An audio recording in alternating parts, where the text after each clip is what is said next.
Formal lang naghain ng withdrawal si Chavit Singson ng kanyang kandidatura sa pagkasenador sa tanggapan ng Commission on Elections. Idinahilan nito ang lagay ng kanyang kalusugan. Samantala, target naman na umpisahan sa Lunes ang pag-iimprinta muli ng mga balota para sa midterm elections. Si Creseline Catarong magbabalita. Hindi na itutuloy ng dating Ilocos Sur Governor na si Chavit Singson ang kanyang kandidatura sa pagkasenador sa papalapit na national and local elections sa Mayo. Personal na nagtungo si Singson sa tanggapan ng Commission on Elections sa Intramuros, Maynila araw ng Huwebes upang formal na iatras ang kanyang Certificate of Candidacy. Ayon kay Singson, umatras siya sa kanyang kandidatura dahil sa lagay ng kanyang kalusugan. Anya, tinamaan siya ng sakit na pneumonia. Batid din niyang hindi biro ang trabaho ng isang senador. Una nang nagpahayag ng kanyang withdrawal si Singson noong 12 ng Enero. Pneumonia, mas grabe sa pulmonya yun.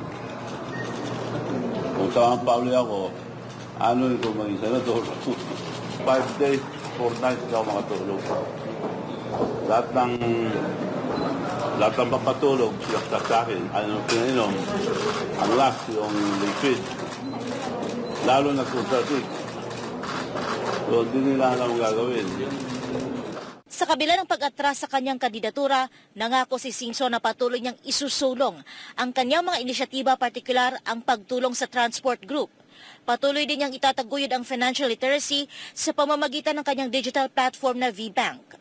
Priority ko pa rin yung transport group dahil commitment ko yan. Hindi ako matras doon ang pagbibigay ng VBank. Because 77% ng ating kababayan walang bank account. Nade-deny lang yung sa bangko. Ngayon, they can apply online without going to the bank. At tinanggal ko lahat ng mga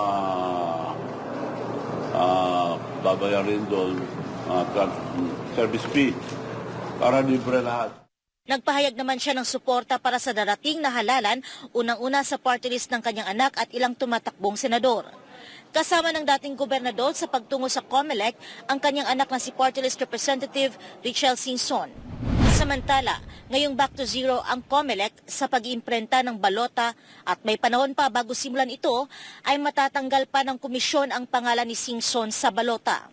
Sinabi ni Garcia na target nilang makapag-imprenta muli ng mga balota sa darating na Lunes.